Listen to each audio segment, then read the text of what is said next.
بسم اللہ الرحمن الرحیم۔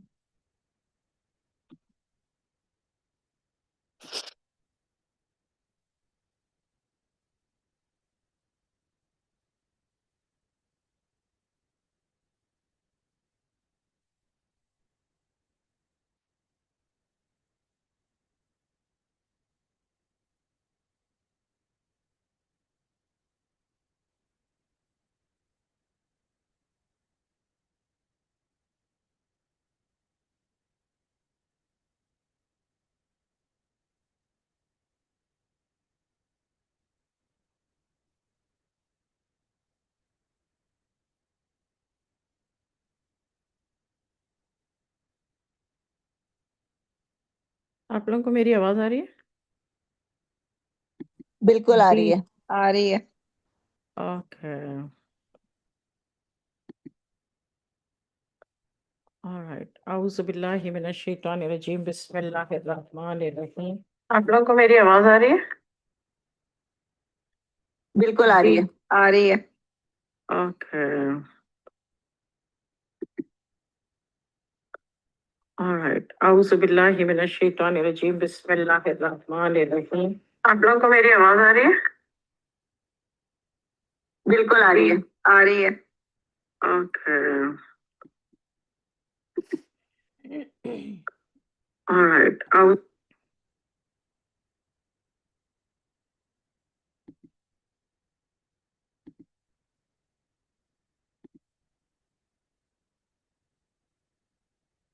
اب نہیں آ رہی آواز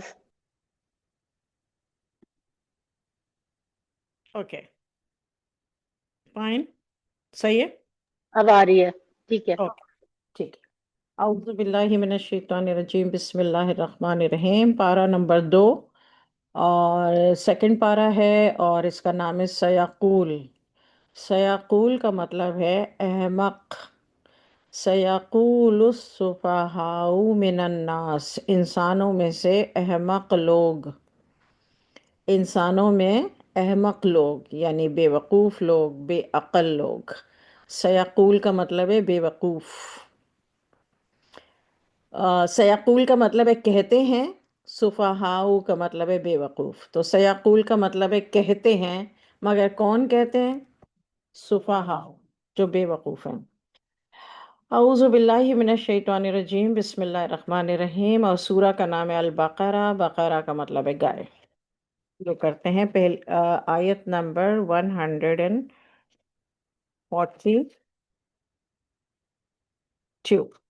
اب یہ احمق لوگ کہیں گے کہ ان مسلمانوں کو کس چیز نے ان کے پہلے قبلے یعنی بیت المقدس سے ہٹا دیا ہے؟ آپ کہہ دیجئے کہ مشرق بھی اللہ ہی کا ہے اور مغرب بھی اسی کا ہے، اور وہی جس کو چاہے راستہ سیدھا بتا دیتا ہے۔ اور اسی طرح ہم نے تم کو سب امتوں میں افضل بنایا تاکہ تم لوگوں پر گواہ رہو،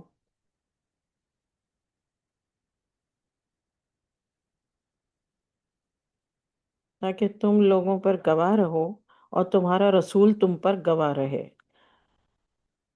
رہا وہ قبلہ جس کی طرف تم پہلے تھے، وہ تو ہم نے اس لیے بنایا تھا کہ ہم معلوم کریں کہ کون ہمارے رسول کے ساتھ ہے اور کون پیچھے کو ہٹتا جاتا ہے۔ اور یہ قبلے کا بدلنا لوگوں پر بہت تکلیف دہ گزرا، مگر ان پر نہیں تکلیف دہ گزرا جو ہدایت یافتہ ہیں۔ اور اللہ تو تمہارے ایمان کو ضائع نہیں کرتا، بلا شبہ اللہ لوگوں پر بڑا شفیق اور بڑا مہربان ہے۔ ہم تمہارے چہرے کا بار بار آسمان کی طرف اٹھنا دیکھ رہے ہیں، اس لیے ہم تم کو اسی قبلے کی طرف جس کو تم پسند کرتے ہو منہ کر کے حکم دیں گے کہ اپنا چہرہ نماز میں مسجد حرام کی طرف کیا کرو، اور تم سب جہاں بھی موجود ہو اپنے چہروں کو اسی کی جانب کیا کرو۔ اور یہ اہل کتاب بھی یقیناً جانتے ہیں کہ یہ حکم بالکل ٹھیک اور ان کے رب کی طرف سے ہے، اور اللہ ان کی تمام کارروائیوں سے باخبر اور خوب جانتا ہے۔ اور اگر تم ان اہل کتاب کے سامنے تمام نشانیاں بھی پیش کر دو تو بھی یہ تمہارے قبلے کو قبول نہیں کریں گے، اور تم بھی ان کے قبلے کو قبول نہ کرنا۔ اور ان کا کوئی فرق اور ان کا کوئی فریق یعنی ان کا کوئی بندہ یا ان کے گروپ کا کوئی بندہ تو دوسرے فریق کے قبلے کو قبول نہیں کرتا۔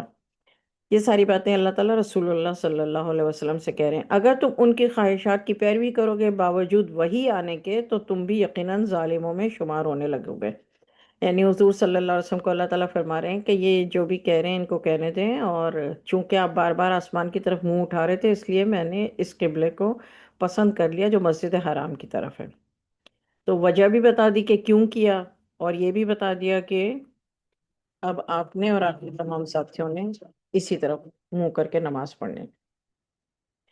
جن کو ہم نے کتاب اور انجیل دی ہے وہ ان کو خوب پہچانتے ہیں، یعنی اللہ تعالیٰ فرما رہے ہیں کہ رسول اللہ صلی اللہ علیہ وسلم کو یہودی اور نصارہ خوب اچھے طریقے سے پہچانتے ہیں، ان کے پاس تورات اور انجیل ایسے ہی پہچانتے ہیں جیسا اپنے بیٹوں کو بعض ان میں سے حق بات کو چھپاتے ہیں، اگرچہ خوب جانتے ہیں۔ یہاں پر آپ نوٹ لگا لیں کہ یہ جو آیت ہے اس میں اللہ تعالیٰ نے بتایا کہ یہ لوگ اس طرح پہچانتے ہیں، اگر کبھی کسی کے ذہن میں خیال آئے کہ بھئی وہ کیسے پہچانتے ہیں، ان کو کیا پتا تھا، تو اللہ نے جب قرآن میں کہہ دیا تو اللہ جانتا ہے کہ یہ محمد صلی اللہ علیہ وسلم کو ایسے پہچانتے ہیں جیسے اپنے بیٹوں کو۔ اچھا، آیت نمبر 47، اور یہ حق اللہ ہی کی طرف سے ثابت ہے، تو تم ہرگز اپنے آپ کو شبہ اور شک کرنے والوں میں شمار نہ کرنا۔ اللہ تعالیٰ نے کہا کہ کبھی بھی یہ شک اور شبہ نہ کرنا کہ یہ لوگ مجھے پہچانتے نہیں ہیں اس وجہ سے میرے ساتھ ایسا کر رہے ہیں، یہ اس طرح پہچانتے ہیں جیسے اپنے بیٹوں کو پہچانتے ہیں۔ آیت 148، اور ہر شخص کے لیے ایک ایک قبلہ رہا ہے جس کی طرف وہ عبادت میں اپنا منہ کرتا ہے، تم نیک کاموں میں سبقت کیا کرو۔ یہ اللہ نے حکم دیا کہ نیک کاموں میں سبقت کیا کرو، خواہ کہیں بھی ہو، اور اللہ تم سب کو حاضر کر دے گا، بلا شبہ اللہ ہر چیز پر پوری پوری قدرت رکھتا ہے۔ اور تم کسی جگہ سے باہر جاؤ تو اپنی نماز میں اپنا چہرہ خانہ کعبہ کی طرف رکھا کرو۔ اللہ نے یہ پورا سکھایا ہے، جو ہم پیدائشی کرتے ہیں نا، یہ قرآن میں اللہ نے باقاعدہ آیتیں بھیج کے سکھایا ہے۔ تم کسی جگہ سے بھی باہر جاؤ تو اپنی نماز میں اپنا چہرہ خانہ کعبہ کی طرف رکھا کرو، اور یہ حکم تمہارے رب کی طرف سے بالکل حق ہے، اور اللہ تمہارے کسی عمل سے بھی بے شک بے خبر نہیں ہے۔ اور تم کسی جگہ سے بھی باہر جاؤ تو اپنا چہرہ نماز میں مسجد حرام کی طرف ہی رکھا کرو۔ دوبارہ سیم بات اللہ پاک کہہ رہے ہیں، اور تم لوگ جہاں کہیں بھی ہو اپنا چہرہ نماز میں اسی طرف رکھا کرو، تیسری دفعہ، تاکہ مخالفین کو تم سے گفتگو کرنے کی مجال نہ رہے۔ وجہ بھی بتا دی کہ کیوں اتنا ایمفسائز کیا جا رہا ہے۔ مگر ان میں جو ظالم ہیں تو تم ان سے کوئی اندیشہ نہ کرو، یعنی ان سے کوئی ڈرنے کی یا کوئی شک و شبہ یا کچھ ضرورت نہیں ہے، لیکن مجھ سے ڈرتے رہا کرو تاکہ میں تم پر اپنا انعام پورا کروں اور تاکہ تم راہ حق پر قائم رہو۔ وجہ بھی بتا دی، جس طرح ہم نے تم لوگوں میں سے ایک رسول کو بھیجا جو تم ہی میں سے ہے، اور جو ہماری آیات تم کو پڑھ پڑھ کر سناتا ہے اور تم کو پاکیزہ بناتا ہے،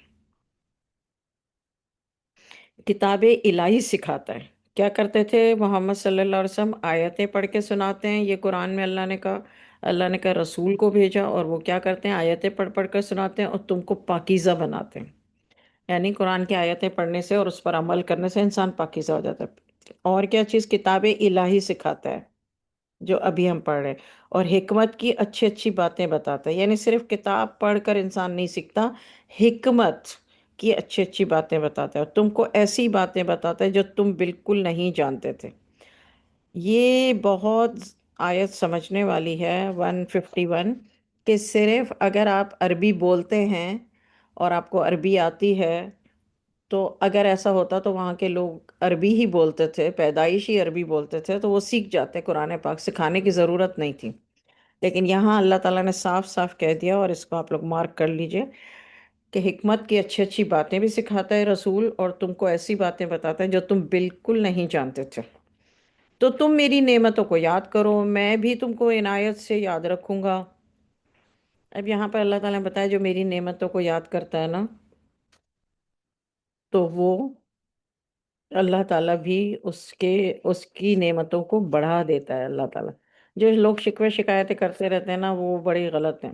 اور یہ آیت نمبر 152 ہے، فَاذْكُرُونِي أَذْكُرْكُمْ وَاشْكُرُوا لِي وَلَا تَكْفُرُونَ، آپ نے اکثر سنی ہوگی، تم میری نعمتوں کو یاد کرو، میں بھی تم کو اس میں بھی تم کو عنایت سے یاد رکھوں گا، اور میری نعمت پر شکر کرو اور میری ناشکری نہ کرو۔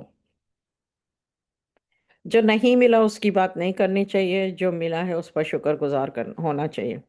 اب اللہ تعالیٰ مومنوں سے مخاطب ہے، اے مومنوں۔ جب اللہ اسپیسیفائی کر کے بتاتے ہیں نا تو پھر یاد رکھیں وہ آیتیں انہی کے لیے۔ اے مومنوں، تم صبر اور نماز کے ذریعے میری مدد حاصل کرو، بلا شبہ اللہ صابرین کے ساتھ ہے۔ جو اللہ کے راستے میں قتل ہو جاتے ہیں ان کے بارے میں یہ نہ کہا کرو کہ وہ مردہ ہیں، بلکہ وہ ایک معزز اور ممتاز حیات کے ساتھ زندہ ہیں، یعنی ایک ایسی زندگی ہے ان کی جو بہت ہی معزز اور ممتاز ہے، لیکن تم اپنے ان حواس سے اس زندگی کا شعور نہیں رکھتے۔ ہر چیز اپنی آنکھوں سے دیکھنے کے باوجود، زندگی، موت، موت کے بعد کے معاملات، سب کچھ کے بعد بھی اللہ تعالیٰ کہہ رہے ہیں کہ جو قتل اللہ کے راستے میں ہو جاتے ہیں نا ان کے بارے میں تم شعور نہیں رکھتے کہ وہ اب کیسی حیات میں چلے گئے۔ اور ہم تم کو آزمائیں گے، کبھی خوف سے، کبھی بھوک سے، کبھی مال سے، مال میں نقصان سے، کبھی جان کے نقصان سے، اور کبھی پھلوں میں نقصان سے۔ اے نبی صلی اللہ علیہ وسلم، تم بشارت سنا دو صابرین کو۔ یہاں حکم ہے، اللہ تعالیٰ نے ایک حکم بھی دیا ہے اور ایک بات سمجھائی بھی ہے کہ دیکھو بھائی، کسی بھی طرح کا نقصان ہو تو صبر کرنا ہے۔ اور جب ان پر کوئی مصیبت آتی ہے، پہلے تو مومنوں کی بات کی، مومنوں کو تسلی بھی دے دی، سمجھا بھی دیا، سب ہو گیا۔ اب اللہ تعالیٰ کہہ رہے ہیں جب ان پر کوئی مصیبت آتی ہے، ان پر کن پر؟ جو مومنین نہیں ہیں، تو کہتے ہیں ہم سب تو اللہ ہی کی ملکیت ہے اور ہم اسی کی طرف کو لوٹ جانے والے ہیں، اور صابرین ہی تو ہیں جن کے اوپر ان کے رب کی طرف سے خاص خاص رحمتیں ہوں گے اور عام رحمتیں بھی، اور یہی تو اپنے اللہ کے راستے پر چلنے والے ہیں۔ I'm sorry، یہ پوری کی پوری جو آیت ہے 155، 156 اور 157، 155 نہیں، یہاں سے شروع ہے، 153، 153، 154، 155، 156، پوری کی پوری اے مومنوں سے شروع ہو کے مومنوں کے لیے ہی ہے۔ 157، اپنے اللہ کے راستے پر جو چلنے والے ہیں۔ بلا شبہ کوہ صفا اور مروہ بھی اللہ کی دینی یادگاروں میں سے ہیں، تو جو بیت اللہ کا حج یا عمرہ کرے تو اس پر کوئی گناہ نہیں ہے کہ وہ ان دونوں پہاڑوں کے درمیان سعی کرے، اور جو خوشی خوشی کوئی نیک کام کرے تو اللہ اس کی بڑی قدر کرتا ہے اور اس کے خلوص نیت کو خوب جانتا ہے۔ جو ہماری نازل کی ہوئی آیات کو جو خوب واضح ہیں اور راہ بتانے والی ہیں چھپا کر رکھتے ہیں، باوجود یہ کہ ہم ان کو کتاب الہی میں عام لوگوں پر ظاہر کر چکے ہیں، ایسے لوگوں پر اللہ لعنت کرتا ہے، اور دوسرے لعنت کرنے والے بھی لعنت کرتے ہیں۔ دوسرے کا مطلب کیا ہے؟ فرشتے بھی اور اللہ کی مخلوق بھی، سب لعنت کرتے ہیں مگر جو توبہ کرتے ہیں۔ دیکھیے یہاں پر دوبارہ آیا ہے یہ یاسمین چھیپا، جو توبہ کرتے ہیں پھر اصلاح بھی کر لیتے ہیں، پھر اس کو ظاہر بھی کر دیتے ہیں، یعنی توبہ کر کے اصلاح نہ کرنا تو وہ توبہ نہیں ہے۔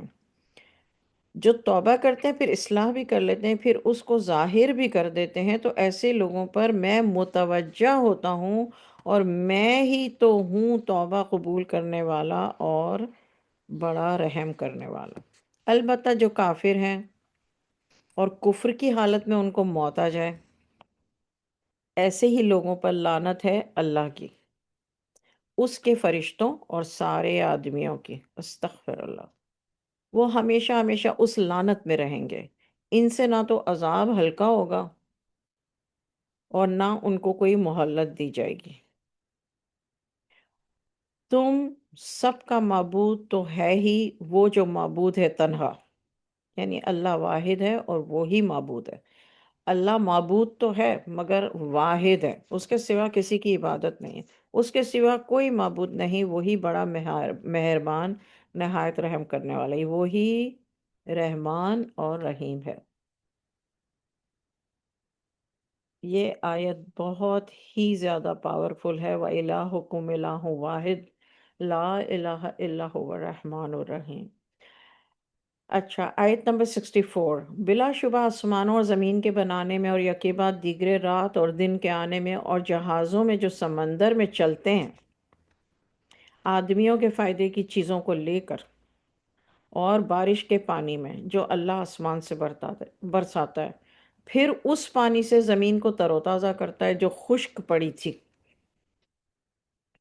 اور ہر قسم کے حیوانات اس میں پیدا کر کے پھیلا دیے، اور ہواؤں کے بدلنے میں اور بادلوں میں جو زمین اور آسمان کے درمیان معلق ہیں، یہ سب اللہ کی نشانیاں ہیں عقل والوں کے لیے۔ آپ لوگ ہیڈنگ دے سکتے ہیں اللہ کی نشانیاں، پھر اس کے نیچے لکھیے سورہ بقرہ، اور اس کے نیچے یہ والی آیت لکھیے، آیت نمبر 64۔ اللہ کی نشانیاں ہیڈنگ دیجئے اوپر ٹاپک پیج کے اوپر، اور اللہ کی نشانیاں مینشنڈ ان قرآن، اور پھر یہ ساری جو ہیں نشانیاں جو کہ 164۔ بعض لوگ ایسے بھی ہیں جو اللہ کے سوا دوسروں کو بھی اس کا شریک بنا لیتے ہیں۔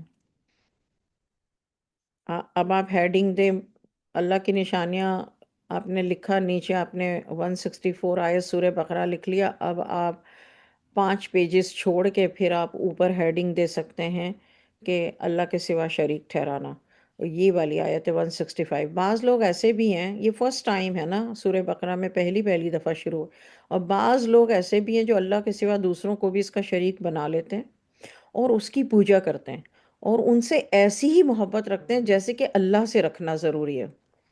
یا اللہ، توبہ استغفر اللہ۔ اور مومنین تو اللہ سے ہی قوی محبت رکھتے ہیں، کاش یہ ظالم مشرکین جب کوئی دنیا کی مصیبت دیکھتے تو اس وقت سمجھ لیا کرتے کہ ساری قوت صرف اللہ ہی کو حاصل ہے، اور یہ بھی مان لیتے کہ آخرت میں تو اللہ کا عذاب اس عذاب سے زیادہ شدید ہوگا۔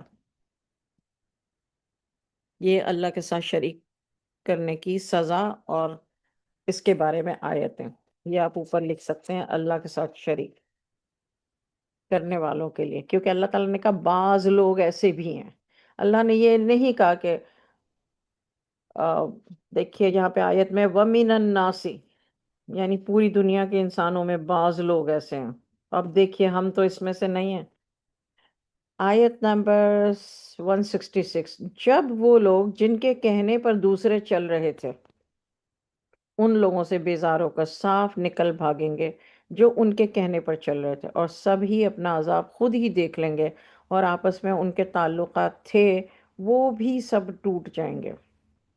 وہی کنٹینیو ہو رہا ہے، تابعین کافرین، یعنی کافروں کی اتباع کرنے والوں کے لیے اب اللہ تعالیٰ کہہ رہے ہیں کہ جو کافروں کی اتباع کرتے ہیں وہ کہیں گے کاش ہمیں ایک دفعہ بھی دنیا میں جانے کا موقع مل جائے تو پھر ہم بھی ان سے صاف الگ ہو جائیں جیسا کہ وہ ہم سے اس وقت صاف الگ ہو گئے۔ اللہ اسی طرح ان کی بدعمالیوں کو خالی خالی حسرت بنا کر ان کو دکھا دے گا، اور ان کو دوزخ سے نکلنا بھی نصیب نہیں ہوگا۔ مشرکین، کافر، ظالم، اور شروع کہاں سے ہوئی بات؟ 165، جو کہ آپ اوپر لکھیں گے کہ اللہ کے سوا دوسروں کو اس کا شریک بنانا، یہ ہیڈنگ کے نیچے یہ والی آیتیں آئیں گی۔ اے لوگو، تم وہ چیزیں جو زمین میں تمہارے لیے حلال اور پاک ہیں کھاؤ اور برتو، یعنی استعمال کرو۔ پاک چیزیں کیسے ہے؟ یہاں پر آیت ہے 168، اس پہ آپ ہائی لائٹ کر لیجئے حلالن طیبن۔ جو لوگ کہتے ہیں کہ ہم حلال کھا رہے ہیں اور کافی ہے، ان کو بتا دیجئے کہ اللہ نے قرآن میں کہا ہے صرف حلال نہیں بلکہ طیب ہونا بھی ضروری ہے، حلالن طیبن، ورنہ اللہ تعالیٰ صرف حلال کا لفظ استعمال کرتے، طیب کا نہ کرتے۔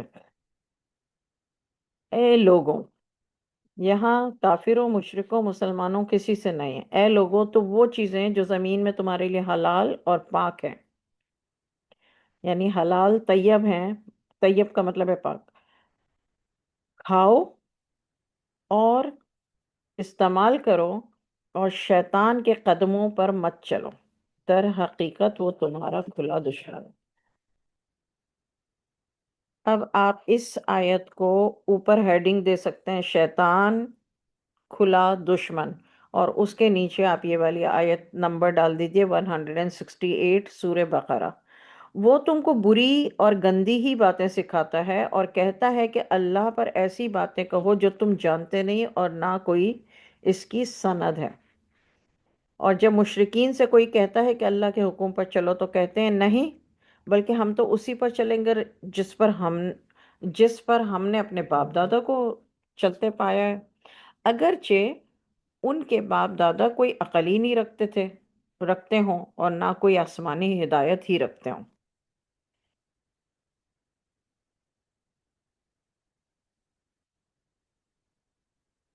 یہ آیتیں آئیں گی انڈر جو اللہ کے سوا دوسروں کو شریک ٹھہراتے ہیں یا کچھ اور عبادت میں کچھ مکس اپ کر دیتے ہیں۔ اچھا، آیت نمبر 171، اور کافروں کی مثال اس شخص سے ملتی ہے، اوپر آپ ہیڈنگ ڈال سکتے ہیں کافر، اور کافروں کی مثال اس شخص سے ملتی ہے جو ایسی چیز کو آواز دے جو پکارا اور آواز کے سوا کچھ سن نہ سکے، یہ بہرے ہیں، گونگے ہیں اور اندھے ہیں، وہ کچھ عقل ہی نہیں رکھتے جو سمجھ سکیں۔ کافروں کی مثال ایسی ہے۔ اس کے لیے آپ لوگوں نے تعلیم الاسلام میں پڑھ لیا کہ کافر کون ہے، مشرک کون ہے، اہل کتاب کون ہے، مومن کون ہے اور منافق کون ہے۔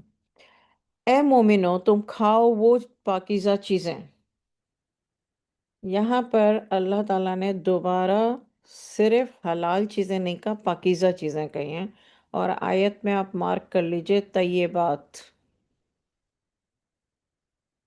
رزقناکم، جو کچھ بھی میں نے دیا اس میں جو طیب ہے، اور طیب حلالن طیبن پیچھے آ گیا ہے تو آپ اوپر ہیڈنگ دے دیجئے، آپ اوپر حلالن، حلال اور پاکیزہ اوپر ہیڈنگ دے دیں پیج پر، اور نیچے آپ لکھ لیں آیت نمبر 168، اور اب ہے 172۔ اے مومنو تم کھاؤ وہ پاکیزہ چیزیں جو ہم نے تم کو دی ہیں، اور تم اللہ کا شکر ادا کرو اگر تم اللہ ہی کی بندگی اور عبادت کرتے ہو۔ تو اپنے آپ کو یہ پہچاننے کے لیے، کسی سے جھگڑا کرنے کے لیے نہیں، اپنے آپ کو پہچاننے کے لیے کہ ہم ان آیتوں پہ پورا اترتے ہیں کہ نہیں، کیونکہ جو ہمارا مقصد ہے پڑھنے کا وہ ہمیں اپنے آپ کو چیک کرنا ہے، اور پھر کسی اور کی مدد کریں وہ الگ بات ہے، لیکن سب سے پہلے اپنے آپ کو چیک کرنا ہے۔ اللہ کیا کہہ رہا ہے؟ اللہ تعالیٰ کہہ رہا ہے 172، اے مومنو تم کھاؤ وہ پاکیزہ چیزیں جو ہم نے تم کو دی ہیں اور تم اللہ کا شکر ادا کرو اگر تم اللہ ہی کی بندگی اور عبادت کرتے ہو۔ اگر تم اللہ کی بندگی اور عبادت کا دعویٰ کرتے ہو تو پھر ایسا کرو، مطلب اللہ تعالیٰ یہ کہہ رہے ہیں اللہ ہی نے تم پر مردہ جانور، یہ بھی حلال اور طیب کے نیچے ہی آئے گی آیت، صرف آیت نمبر ڈالنا ہے، دیٹس اٹ۔ اللہ ہی نے تم پر مردہ جانور، خون اور سور کا گوشت حرام کیا ہے،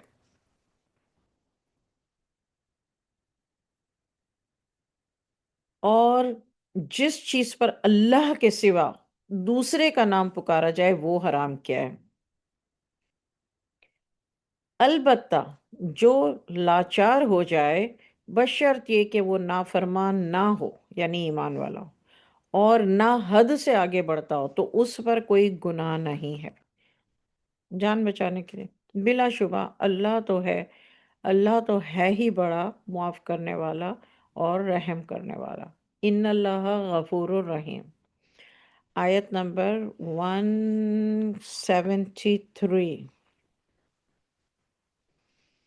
اور اس میں آیت اگر آپ کے سامنے ہے تو آپ اس میں نشان لگا لیجئے، حرما مطلب حرام، حرما پہ ہائی لائٹ، میتتا مطلب مردار، ودما خون، اور ولحم الخنزیر، خنزیر پگ کا گوشت، لحم کا مطلب ہے گوشت، خنزیر، اور اس کو آپ کر لیجئے کیا کہتے ہیں، وما اہل بہ لغیر اللہ، اللہ کے علاوہ جس کا نام، جس لے کر اگر قربان کیا گیا، قربانی کی گئی، تو پھر وہ بھی حرام ہے، یہ صاف صاف بات ہے۔ اور اس کے آگے پھر اللہ تعالیٰ نے کہا کہ لیکن اگر جو کہ استرار کی حالت میں ہو، مطلب مجبوری ہو جائے، فلا اسما، الف سا میم کا مطلب ہے گناہ، بس پھر وہ گناہ نہیں ہے اس پر۔ ان اللہ غفور الرحیم، بے شک اللہ غفور الرحیم ہے۔ آیت نمبر 174، بے شک جو اللہ کی کتاب سے ان آیات اور ہدایات کو چھپاتے ہیں جو اس نے نازل فرمائی ہے، اور ان کے بدلے تھوڑی قیمت حاصل کرتے ہیں، وہ اپنے پیٹوں میں آگ ہی بھرتے ہیں، تو اللہ نہ قیامت کے دن ان سے بات کرے گا اور نہ ہی ان کو گناہ سے پاک کرے گا۔ یہ ہے سزا، یہ ہے وعید۔ وعید ان لوگوں کے لیے ہے، وعید میں نے آپ کو کل بتایا تھا، وعید کا مطلب ہے سزا، جس کی بتانا یعنی وارننگ اور سزا بھی مقرر کرنا۔ تو اللہ نے کہا کہ اور ان کے لیے کچھ دکھ دینے والا عذاب ہوگا۔ اس کی ہیڈنگ آپ ڈالیں گے کہ جو لوگ آیتوں کو چھپاتے ہیں ان کی سزا۔ یہی وہ لوگ ہیں جو گمراہی کو ہدایت کے بدلے اور عذاب کو مغفرت کے بدلے خریدتے ہیں۔ اب دیکھیے پیسوں سے ہم تو یہی سمجھتے ہیں، ویری امپورٹنٹ آیت، ہم یہ سمجھتے ہیں کہ جو پہلے کے لوگ تھے یہودی اور تورات اور انجیل کے ماننے والے، وہ لوگ تھوڑے پیسے لے کے آیتوں کو بدل دیتے تھے، رائٹ؟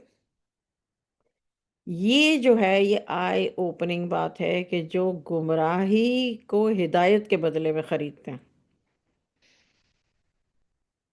کوئی انسان مسلمان ہے، اس کے سامنے ہدایت ہے، اور پھر وہ گمراہی کو سلیکٹ کرے، مطلب کیا وہ مرتد ہو جائے یا پھر کافروں اور مشرکوں اور دوسروں کے راستے پر چلے، یہ وہ ہے لوگ۔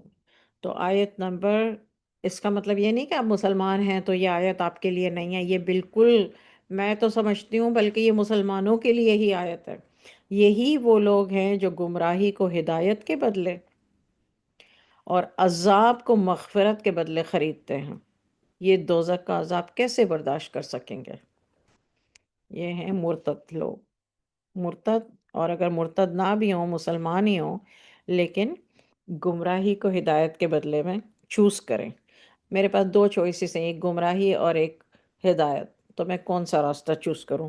اور اگر میں گمراہی کا راستہ چوز کروں گی تو مجھے عذاب ہوگا، اور اگر میں ہدایت کا راستہ چوز کروں گی تو مجھے مغفرت ملے گی، بے شک میں گناہ گار ہی کیوں نہ ہوں۔ یہ اللہ تعالیٰ فرما رہے ہیں 175 میں۔ اب آئیے 176 میں، یہ بھی اپنے آپ کو چیک کرنے والی بات ہے۔ یہ اس لیے ہے، اب اللہ تعالیٰ وجہ بتا رہے ہیں، یہ اس لیے ہے کہ اللہ نے تو اپنی کتاب بڑی سچائی کے ساتھ نازل فرمائی، اور یہ کتاب کے اختلاف میں پڑ گئے اور ضد میں آ کر نیکی سے بہت دور ہو گئے۔ استغفر اللہ، یہ سب ضد ہے، آج کے جس دور سے ہم گزر رہے ہیں یہ سب ضد ہے، جس کی وجہ سے نیکی سے بہت دور ہو گئے۔ اب اللہ تعالیٰ بتا رہے ہیں کہ میں نے نیکی کا ورڈ یوز کیا ہے، تو نیکی ہے کیا؟ نیکی یہ نہیں ہے کہ تم صرف اپنا منہ مشرق اور مغرب کو کر لو، جو آج کل ہو رہا ہے کہ ہم مسلمان ہیں اور ہم نماز پڑھ رہے ہیں۔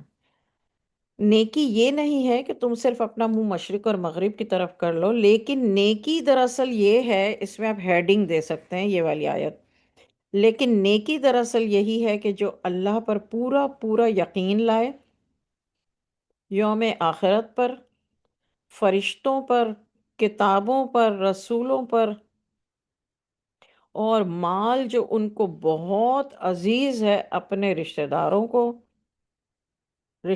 کو، یتیموں کو، محتاجوں کو، مسافروں کو، مانگنے والوں کو، اور غلاموں کو آزاد کرانے میں صرف کریں۔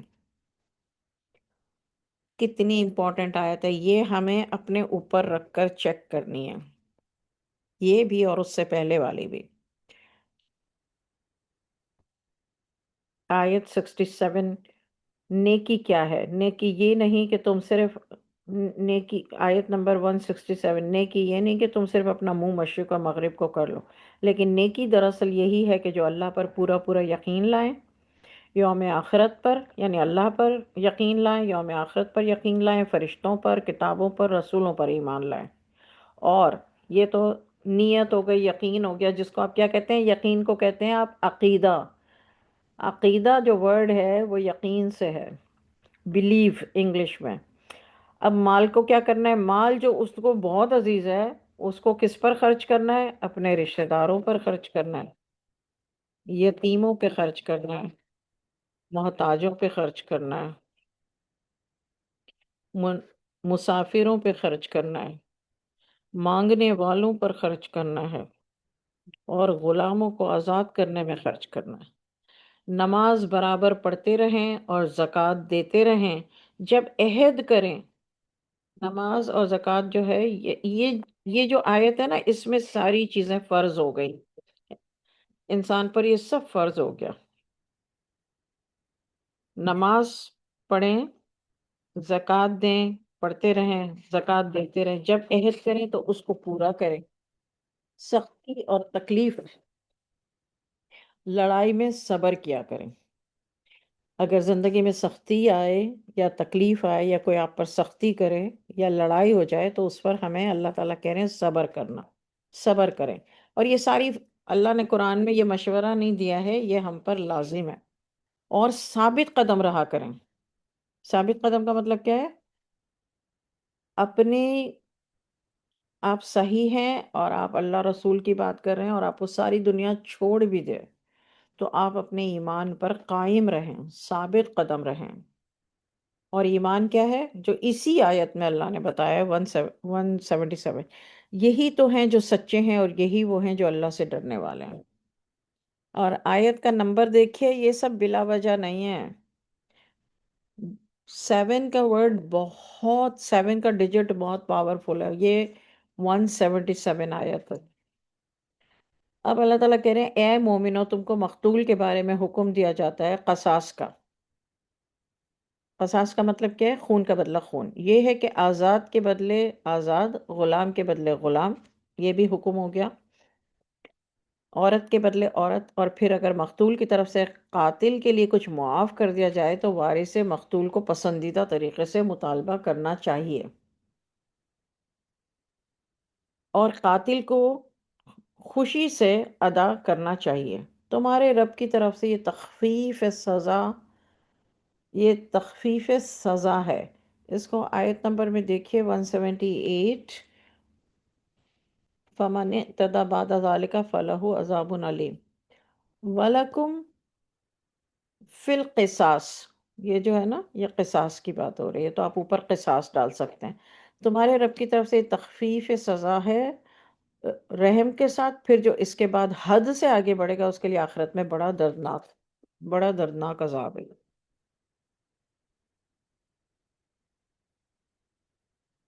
خون کا بدلہ خون، اس قصاص۔ اے فہم رکھنے والوں، اب اللہ تعالیٰ نے یہ نہیں کہا کافر مومن، اب اللہ تعالیٰ نے کہا اے فہم رکھنے والوں۔ فہم رکھنے والے کون لوگ ہوتے ہیں؟ جو سمجھدار ہوتے ہیں، جن کو سمجھ آتی ہے بات، عقل مند ہوتے ہیں، سمجھ جاتے ہیں۔ اے فہم رکھنے والوں، ہماری سوسائٹی میں عقل رکھنے والے یا انٹیلیجنٹ یا اس کو کہتے ہیں جو کتابیں پڑھ کے پی ایچ ڈی یا ماسٹرز کیا ہوا ہو، یا ڈاکٹر بن گیا ہو یا کچھ اور بن گیا ہو۔ کتابیں پڑھ کر ہونا اور ایک الگ سے سمجھ ہونا، یہ الگ بات ہے۔ اچھا، اللہ تعالیٰ فرما رہے ہیں آیت نمبر 79، اے فہم رکھنے والوں، یہ قانون قصاص تمہاری جان بچانے کے لیے ہے، امید ہے کہ تم اس قانون کی خلاف ورزی سے پرہیز کرتے رہو گے۔ تم پر یہ فرض ہے کہ جب تم میں سے کسی کی موت قریب آ جائے، اگر وہ ترکہ چھوڑنے والا ہو، ترکہ کا مطلب کیا ہے؟ وراثت۔ اگر وہ وراثت چھوڑنے والا ہو، یعنی وہ کوئی وراثت چھوڑ کے مر رہا ہے، تو والدین اور دیگر اقربا کے لیے کچھ نہ کچھ بتا دو، یعنی وصیت کر جائے، یہ اللہ سے ڈرنے والوں پر حق ہے۔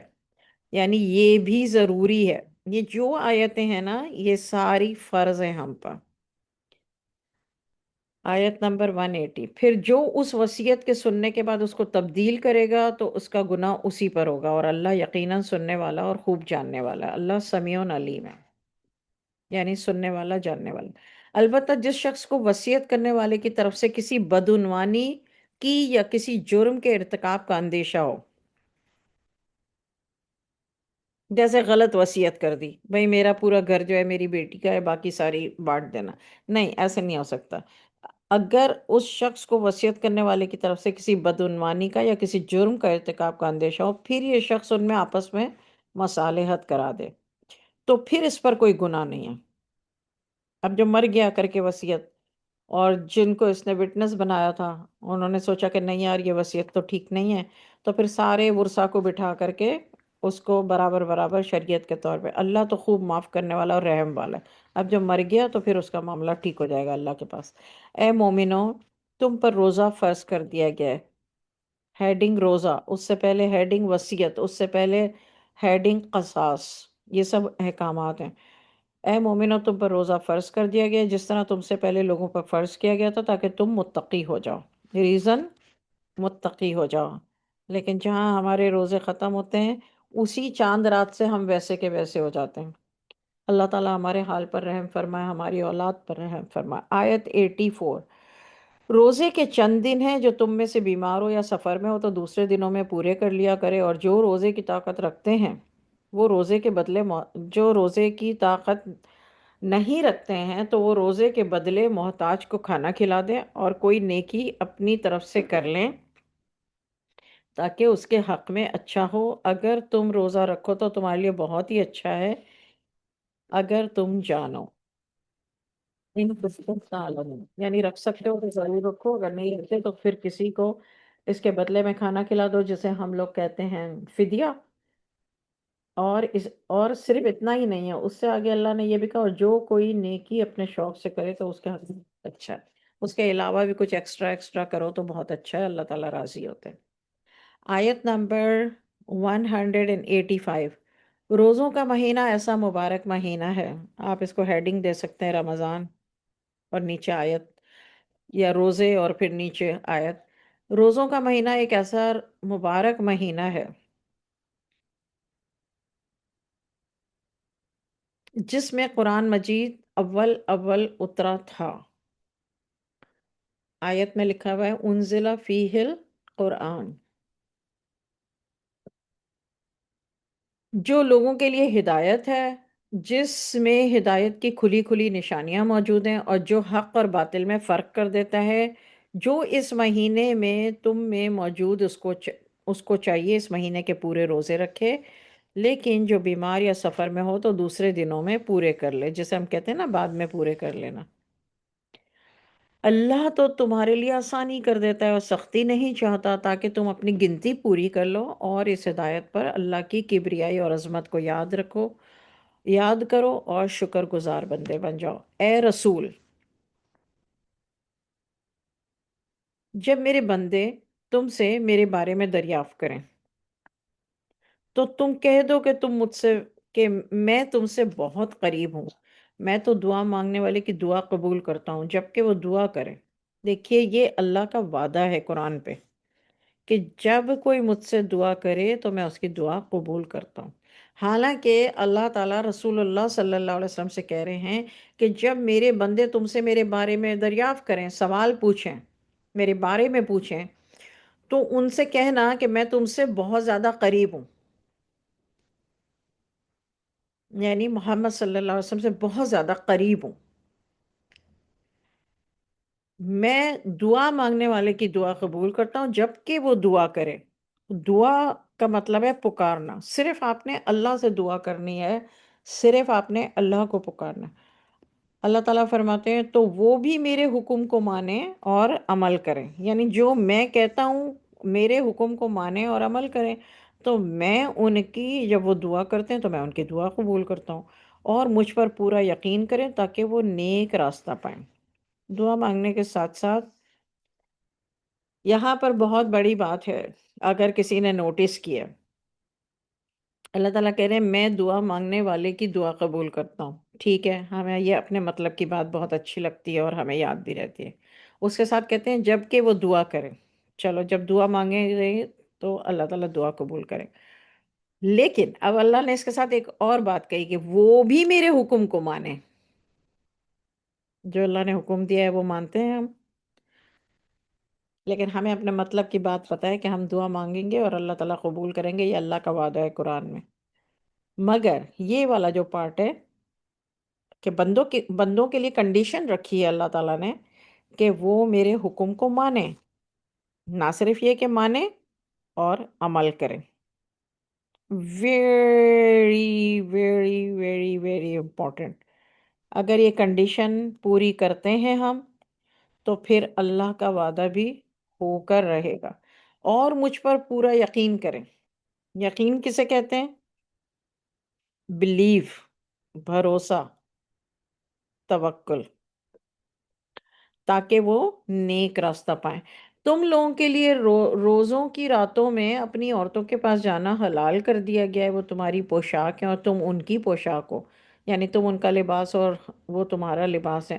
اللہ خوب جانتا ہے کہ تم ان کے پاس جانے میں اپنے حق میں خیانت کرتے تھے، تو اس نے تم پر مہربانی کی اور تم کو معاف کر دیا. حق میں خیانت کس طرح کرتے تھے؟ یہ حکم آنے سے پہلے لوگ روزہ رکھ کے دن رات دن رات دن رات روزہ رکھتے تھے اور عورتوں کے پاس نہیں جاتے تھے. تو یہ عورت کا حق ہے، مرد کا عورت کے پاس جانا یہ حق ہے. تو ظاہری بات ہے جب ایک آدمی دن رات روزے رکھے گا تو وہ عورت کے پاس نہیں جائے گا، تو حق میں وہ خیانت کر رہا. تو اس لیے اللہ تعالیٰ نے پھر یہ سحری اور افطار کا کر دیا، ورنہ اس سے پہلے اس طرح سے نہیں روزے رکھے جاتے تھے.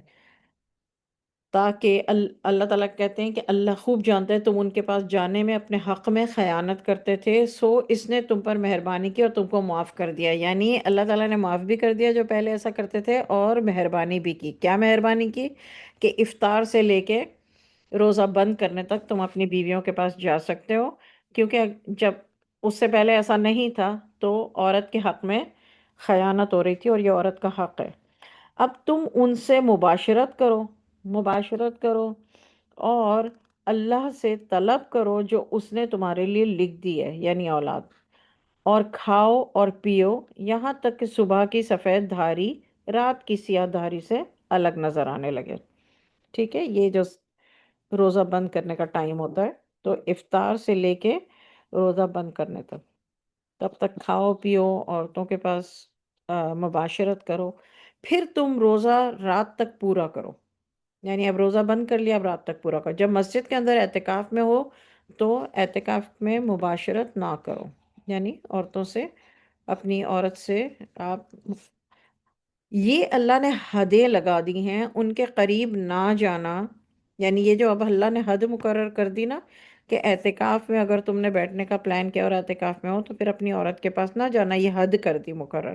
ان کے قریب نہ جانا. اسی طرح اللہ اپنی آیات صاف صاف بیان کرتا ہے تاکہ لوگ اللہ سے ڈریں. ایک دوسرے کا مال ناحق نہ کھایا کرو، نہ اس کو حاکموں کے پاس پہنچاؤ کہ ناجائز طور پر لوگوں کے مال کا کوئی حصہ کھا جاؤ اور تم کو علم بھی ہو. یہاں اس آیت سے آپ سمجھ جائیے کہ کسی کو رشوت دے کے، حاکموں کو یعنی منسٹر اوپر کے لوگوں کو رشوت دے کر کسی کی جائیداد اپنے نام کر لینا یا پیسہ کھا لینا، ایسا نہ کیا کرو. اے نبی، چاند کے بارے میں یہ تم سے دریافت کرتے ہیں کہ یہ گھٹتا بڑھتا کیوں ہے. مطلب لوگ پوچھتے تھے حضور صلی اللہ علیہ وسلم سے، تو اللہ تعالیٰ جواب دے رہے ہیں اے نبی، چاند کے بارے میں تم سے سوال کرتے ہیں یہ گھٹتا بڑھتا کیوں ہے. اب کہہ دیجئے کہ لوگوں کے کاموں کے اوقات اور حج وغیرہ کی تاریخیں معلوم کرنے کا یہ ایک ذریعہ ہے. ہمیں بھی جواب مل گیا کہ چاند کیوں یہ پہلا نیا چاند نکلتا ہے، وہ اس کے پیچھے اللہ کی کیا مصلحت ہے، کیا مشیت ہے. اللہ تعالیٰ کہتے ہیں کہ آپ کہہ دیجئے کہ لوگوں کے کاموں کے اوقات، گھڑی نہیں تھی نا، اور حج وغیرہ کی تاریخیں معلوم کرنے کا ایک ذریعہ ہے. نیکی یہ نہیں ہے کہ تم احرام کی حالت میں گھروں میں پیچھے سے جاؤ، بلکہ نیکی یہ ہے کہ کوئی شخص حرام سے بچے اور گھروں میں ان کے دروازوں سے آیا کرو اور تم اللہ سے ڈرتے رہا کرو تاکہ فلاح پاؤ. اور اگر تم اللہ کے راستے میں ان سے لڑو جو تم سے لڑتے ہیں، مگر زیادتی نہ کرو، بلا شبہ اللہ زیادتی کرنے والوں کو محبوب نہیں رکھتا۔ اور ان کو قتل کر دو جہاں بھی تم ان کو پاؤ، اور جہاں سے انہوں نے تم کو نکالا تھا فتح مکہ کے بعد، ٹائم دینے کے بعد، جہاں سے انہوں نے تم کو نکالا تھا تم بھی ان کو نکال دو۔ یہ حضور صلی اللہ علیہ وسلم نے فتح مکہ کے وقت جو ان کو وارننگ دی تھی نا، وہ اللہ نے حکم دیا تھا۔ اور دین سے گمراہ کرنے کا فساد کہیں زیادہ شدید ہے قتل سے۔ دیکھیے جو لوگ دین میں گمراہی پھیلا رہے ہیں نا آج کے دور میں بھی، ان کے لیے یہ آیت ہے 191۔ اللہ تعالیٰ کہتے ہیں دین سے گمراہ کرنے کا فساد بہت زیادہ ہے قتل سے، یعنی کسی کا قتل کرو اس سے بہت زیادہ ہے دین میں کسی کو گمراہ کر دو۔ جب تک وہ تم سے خانہ کعبہ کے پاس آ کر نہ لڑیں، تم بھی وہاں سے ان سے نہ لڑنا۔ ہاں اگر وہ تم سے وہاں لڑیں تو تم بھی ان کو قتل کر ڈالو، کافروں کی یہی سزا ہے۔ اور اگر وہ باز آ جائیں تو اللہ ہے ہی بخشنے والا، اللہ تعالیٰ اور اگر وہ باز آ جائیں تو اللہ تو ہے ہی بڑا بخشنے والا اور بڑا رحم والا ہے۔ اور ان سے اس وقت تک لڑتے رہنا کہ فتنہ نہ رہے، یعنی یہ کلین اپ نہ ہو جائے، جب تک ان سے اس وقت تک لڑتے رہنا اور اللہ ہی کا دین قائم ہو جائے۔ اگر وہ باز آ جائیں تو ظالموں کے سوا کسی پر زیادتی نہ کرنا۔ ادب کا مہینہ، ادب کا مہینہ اوز ہے بشر حرمات، ادب کے مہینے کا، اور ادب کی چیزیں ادب کی چیزوں کا بدلہ ہیں۔ ادب کے مہینے کون سے ہیں؟ آیت نمبر 194، الشہر الحرام بالشہر الحرام، یعنی شہر کا مطلب ہماری اردو میں تو شہر کا مطلب سٹی ہوتا ہے، لیکن عربی میں شہر کا مطلب مہینہ ہوتا ہے۔ تو مہینے حرام ہیں، اور کون سے ہیں یہ؟ جو مہینے ادب کے مہینے ہیں۔ حرام کا مطلب ہے احترام، لکھ لیجئے۔ حرام کا مطلب حرام نہیں ہے جو کھانا حرام نہیں۔ ہم مسجد حرام کہتے ہیں نا، تو مسجد حرام کا مطلب کیا ہے؟ عزت والی مسجد۔ تو اس طرح یہاں پر شہر کا مطلب ہے مہینہ اور حرام کا مطلب ہے عزت، تو عزت والے مہینے ہیں۔ اور ادب کی چیزیں یعنی والحرمات قصاص، وہ ان کا بدلہ ہے۔ بس اگر تم پر کوئی زیادتی کرے تو وہ بھی ویسی ہی زیادتی، تو تم بھی ویسی ہی زیادتی کرنا جیسی انہوں نے تم پر کی تھی۔ اللہ سے ڈرتے رہنا، اور تم جان لو کہ اللہ محض اللہ سے ڈرنے والوں کے ساتھ ہے۔ جو اللہ سے ڈرتے ہیں نا، اللہ تعالیٰ انہی کے ساتھ ہے۔ اور اللہ کی راہ میں خرچ کیا کرو، اپنے آپ کو اپنے ہاتھوں ہلاکت میں نہ ڈالو، اور نیکی کیا کرو، بلا شبہ اللہ نیکی کرنے والوں کو اپنا محبوب رکھتا ہے۔ نیکیاں کرتے چلے جانا چاہیے بغیر سوچے کہ بھئی کیا، کون کیا بولے گا اور کیا نہیں بولے گا۔ اللہ ہی کی رضا کے لیے حج پورا کرو اور عمرہ پورا کرو۔ حج اور عمرہ کی یہ آیت ہے۔ اور اگر تم راستے ہی میں روک لیے جاؤ تو وہ بھی تم قربانی آسانی کے ساتھ کر سکو تو کر ڈالو۔ اور جب تک قربانی اپنے مقام پر نہ پہنچ جائے تم سر نہیں منڈواؤ، یہ حکم ہے۔ یا اس کے سر میں کوئی تکلیف ہو تو پھر وہ بے شک سر منڈوا لے، تو اس کے بدلے روزہ رکھے، صدقہ دے یا قربانی کرے۔ پھر جب تم کو سکون ہو جائے تو جو شخص حج کے ساتھ عمرے کو ملا کر فائدہ اٹھائے تو جو قربانی آسانی سے مل جائے وہ کرے، جس کو قربانی نہ ملے تو وہ 3 روزے ایام حج میں رکھ لے، اور 7 روزے جب کہ تم واپس ہو، یہ پورے 10 روزے ہیں۔ یہ حکم ان کے لیے جن کے اہل و عیال مکہ میں نہیں رہتے ہوں، یعنی جو کہ لوکل لوگ نہ ہوں۔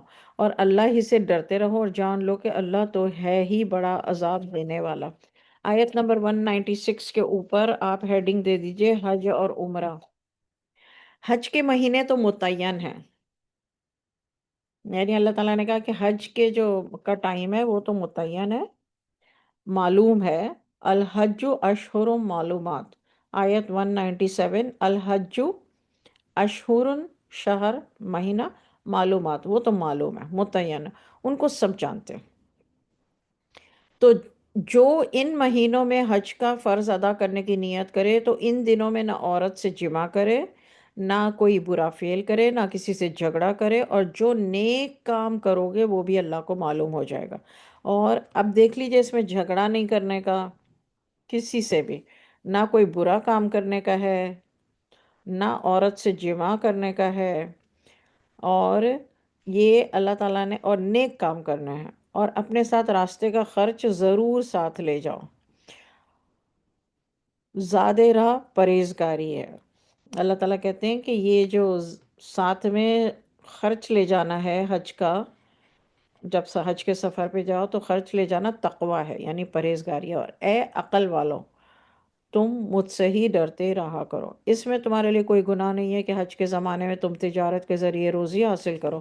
حج کے زمانے میں اگر تجارت کر رہے ہو تو اس میں کوئی بری بات نہیں ہے، روزی حاصل کرے۔ اور جب تم عرفات سے واپس ہونے لگو تو تم مشعر حرام کے پاس یعنی مزدلفہ میں ٹھہرو، اللہ کا ذکر کرو، اور ذکر کا طریقہ وہی ہے جو تم کو سکھایا ہے، اور اس سے پہلے تم ان طریقوں سے محض ناواقف تھے۔ تو 198 بھی حج کے لیے ہی ہے، 196 بھی حج کے لیے، حج اور عمرہ کے لیے ہے 196، پھر 197 198 حج اور عمرہ۔ پھر تم وہیں سے واپس آؤ جہاں سے دوسرے لوگ واپس ہوں گے، اللہ سے بخشش مانگو، بلا شبہ اللہ تو ہے ہی بڑا بخشنے والا، بڑا رحمت والا۔ جب تم اپنے سارے ارکان پورے کر لو تو اللہ کا ذکر کیا کرو جیسا کہ تم اپنے باپ دادا کا کرتے آئے ہو، بلکہ اس سے بھی زیادہ۔ اور بعض آدمی دعا کرتے ہیں کہ اے ہمارے رب ہم کو اس دنیا میں دے دے، ایسے لوگوں کا آخرت میں کوئی حصہ نہیں ہے۔ بعض اس طرح دعا کرتے ہیں کہ اے ہمارے رب تو ہمیں اپنی نعمت سے اس دنیا میں بھی نواز اور آخرت میں بھی نواز، اپنی مہربانی سے عطا فرما اور دوزخ کے عذاب سے بھی نجات دے۔ یہ والی دعا اللہ کو پسند ہے، اور اس سے پہلے والی جو 200 نمبر آیت ہے، اللہ تعالیٰ کہتے ہیں اس طرح نہ مانگو، کیونکہ ایسے لوگوں کا پھر آخرت میں کوئی حصہ نہیں جو صرف دنیا میں مانگتے ہیں۔ تو جو 201 ہے، 201 ہے، اس طرح دعا مانگنی چاہیے: ربنا آتنا فی الدنیا حسنۃ وفی الآخرۃ حسنۃ وقنا عذاب النار۔ اللہ تعالیٰ کہتے ہیں اس طرح دعا مانگا کرو۔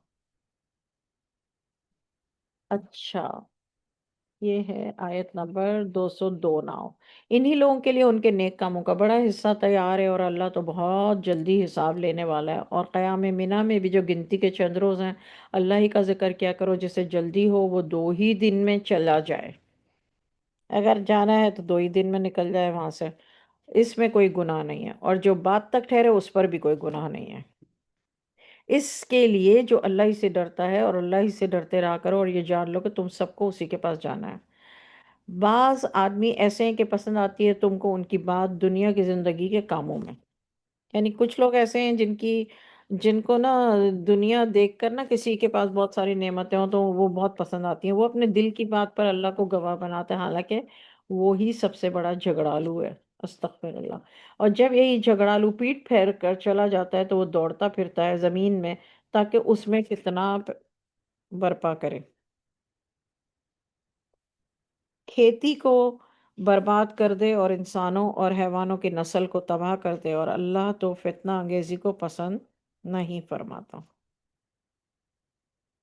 یہ ایکچولی بات ہو رہی ہے شیطان کی، کہ شیطان جو ہے وہ زندگی کے کاموں میں ہمیں شیطان کو فالو کرنے میں بڑا مزہ آتا ہے اور بہت اچھا لگتا ہے۔ شیطان ہمارے دل میں باتیں ڈالتا ہے اور ہمیں وہ کام کرنے میں دنیا میں بڑا مزہ آتا ہے، بڑا کمفرٹ ملتا ہے، اور ہم اپنے کمفرٹ زون میں رہتے ہیں۔ لیکن جب یہ پیٹ پھیر کر چلا جاتا ہے تو دوڑتا پھرتا ہے زمین میں تاکہ اس میں فتنہ برپا کرے، کھیتی کو برباد کر دے، انسانوں اور حیوانوں کی نسل کو ہلاک کر دے۔ اللہ تو فتنہ انگیزی کو پسند نہیں فرماتا۔ واللہ لا يحب الفساد، اللہ فساد کرنے والوں کو پسند نہیں فرماتا۔ آیت نمبر 206۔ اور جب ان سے کہا جاتا ہے کہ اللہ ہی سے ڈرو تو اس کا غرور اس کو گناہ میں گرفتار کر دیتا ہے، تو اس کو دوزخ کا عذاب کافی ہے، اور یہ بہت ہی برا ٹھکانہ ہے۔ کوئی ایسا بھی ہے کہ اللہ کی خوشی حاصل کرنے کے لیے اپنی جان بھی قربان کر دیتا ہے، اور اللہ تو ہے ہی اپنے بندوں پر بڑا مہربان۔ اے مومنو، تم اسلام میں پورے پورے داخل ہو جاؤ اور شیطان کی پیروی نہ کرو، وہ تو تمہارا کھلا دشمن ہے۔ پھر اگر روشن حکم تمہارے پاس پہنچ جائے، اس کے بعد تم متزلزل ہو جاؤ، تو جان لو کہ اللہ تو یہ ہے ہی بڑا زبردست اور حکمت والا۔ کیا یہ اس بات کا انتظار کر رہے ہیں کہ اللہ کا عذاب ان بادلوں کے سائبانوں میں آ کر نازل ہو اور فرشتے بھی اتر آئیں اور کام تمام کر دیا جائے؟ سارے کاموں کو رجوع اللہ ہی کی طرف ہے۔ اے نبی بنی اسرائیل سے دریافت کرو کہ ہم نے ان کو کتنی کھلی نشانیاں دی ہیں، اور جو اللہ کی نعمت کو اپنے پاس آنے کے بعد بدل دے تو اللہ بڑا سخت عذاب دینے والا ہے۔ دنیا کی زندگی کافروں کے لیے خوشنما بنائی گئی ہے اور وہ مومنین کا مذاق بناتے ہیں۔ دنیا کی زندگی کافروں کے لیے خوشنما بنائی گئی ہے، غور کیجئے، اور وہ مومنین کا مذاق بناتے ہیں، لیکن قیامت کے دن متقین ہی ان پر غالب رہیں گے، اور اللہ جسے چاہتا ہے بے حساب رزق دیتا ہے۔ پہلے تو سارے آدمی ایک ہی مذہب کے کو فالو کرنے والے تھے اور ایک ہی امت تھے۔ پھر اللہ نے بہت سے نبی خوشخبری سنانے والے اور ڈرانے والے مبعوث فرمائے، یعنی بھیجے۔ ان کے ساتھ کتابیں بھی نازل کی جو ساری کی ساری برحق تھیں، تاکہ جن امور میں لوگ آپس میں اختلاف کرنے لگے تھے وہ ان کے درمیان فیصلہ کرتے، اور وہ بھی اختلاف کرتے تھے، اور وہی اختلاف کرتے تھے جن کو وہ کتاب دی گئی تھی، باوجود یہ کہ ان کے پاس کھلے ہوئے احکام آ چکے تھے۔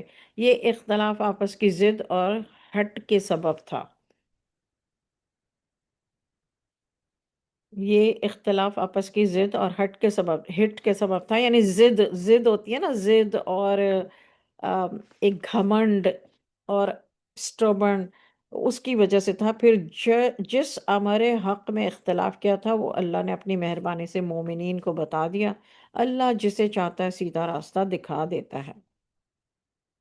آیت نمبر 214، کیا تم یہ خیال کرتے ہو کہ تم یوں ہی جنت میں داخل ہو جاؤ گے؟ اور ابھی تک تو تم کو ایسی مشکلات نہیں آئیں جیسی پہلے لوگوں کو آئی تھیں۔ ان کو بڑی بڑی سختیاں اور تکلیفیں آئی تھیں اور وہ ہلا دیے گئے تھے، یہاں تک کہ رسول اور ان کے ساتھ مومنین پکار اٹھے کہ اللہ کی مدد کب آئے گی؟ دیکھو، اللہ کی مدد ابھی آنے والی ہے۔ اے نبی، لوگ تم سے پوچھتے ہیں کہ لوگ آپ سے پوچھتے ہیں کہ وہ اللہ کی راہ میں کیا مال خرچ کیا کریں۔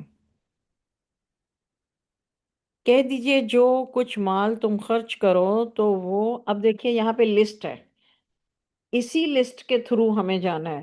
مال خرچ کرو ماں باپ پر، عزیزوں، رشتہ داروں پر، یتیموں پر، محتاجوں پر اور مسافروں پر، اور تم نیک کام کرتے ہو تو وہ سب اللہ کو خوب معلوم ہے۔ یعنی سب سے پہلا نمبر آتا ہے ماں باپ کا، اس کے بعد جا کے کسی بھی عزیز رشتہ دار کا آتا ہے۔ عزیز رشتہ داروں میں بھی سب سے پہلے نمبر آتا ہے آپ کا قرابت داروں کا، اس کے بعد یتیموں، محتاجوں، مسافروں کا آتا ہے۔ لیکن ہمارے یہاں کوئی فیشن ہے کہ یتیم خانے میں پیسے دے دیں، یتیموں، محتاجوں، مسافروں، دوستوں کے رشتہ داروں، اپنے خود کے رشتہ داروں سے کوئی، اللہ استغفر اللہ۔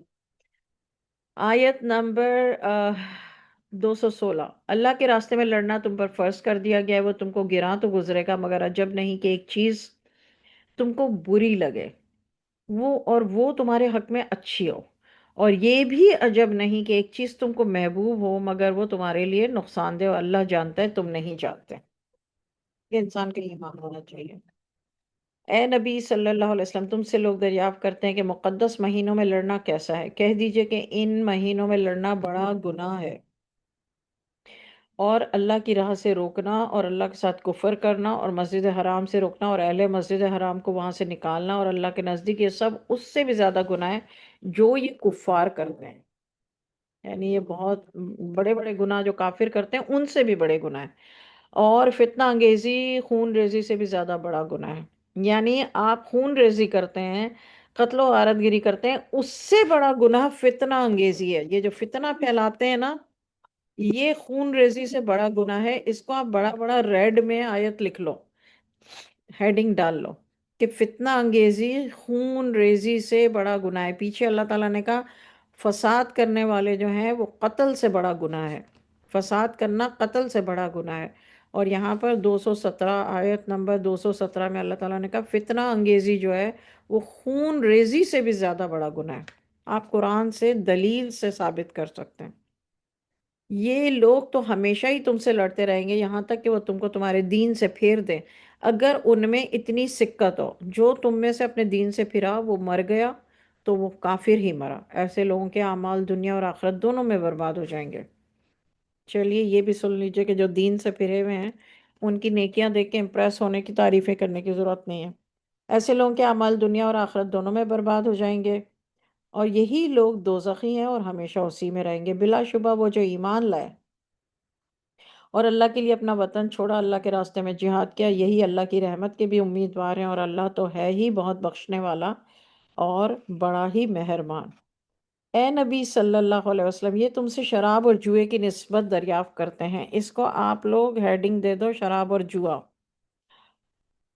یہ تم سے شراب و جوئے کی نسبت دریافت کرتے ہیں، یا پھر جہاں آپ نے حرام کی ہیڈنگ دی ہوئی ہے نا، اس کے نیچے بھی یہ آیت لکھ سکتے ہو۔ اے نبی، یہ تم سے شراب و جوئے کی نسبت دریافت کرتے ہیں، کہہ دیجئے ان میں نقصان بہت بڑے ہیں اور لوگوں کے لیے کچھ فائدے بھی ہیں۔ اللہ نے نہیں کہا کہ صرف نقصان ہے، اللہ نے کہا کہ نقصان زیادہ ہیں اور فائدے کم ہیں، لیکن نقصانات ان سے کہیں زیادہ ہیں اور نقصانات بڑے بھی ہیں۔ اور یہ آپ سے پوچھتے ہیں کہ اللہ کی راہ میں کیا خرچ کریں، دوبارہ یہی سیم سوال جو پیچھے پوچھا تھا دوبارہ کہہ دیجئے، ضرورت سے جو بھی زیادہ ہو وہ خرچ کرو۔ اس طرح اللہ اپنے احکام صاف صاف بیان فرماتا ہے تاکہ تم سوچو۔ اب اگر کوئی آپ کو یہ والی آیت سنائے اور کہے کہ کہیں لسٹ نہیں ہے کہ کس پر خرچ کریں اور کیسے کریں، تو آپ کے پاس یہ لسٹ ہوگی موجود کہ آپ کہیں گے ہاں یہ آیت صحیح ہے، اس میں اللہ تعالیٰ صرف یہ کہتے ہیں کہ ضرورت سے زیادہ ہو وہ خرچ کرو، لیکن اللہ تعالیٰ اس سے پہلے آیت نمبر 215 میں فرماتے ہیں کہ ماں باپ، عزیز رشتہ دار یعنی قرابت دار، آپ دیکھیں گے آیت میں لکھا ہے اقربین۔ اقربین کا مطلب ہے قرابت دار، وہ رشتے جو قریبی رشتے ہو، پھر یتیم، پھر محتاج، پھر بعد میں سارے۔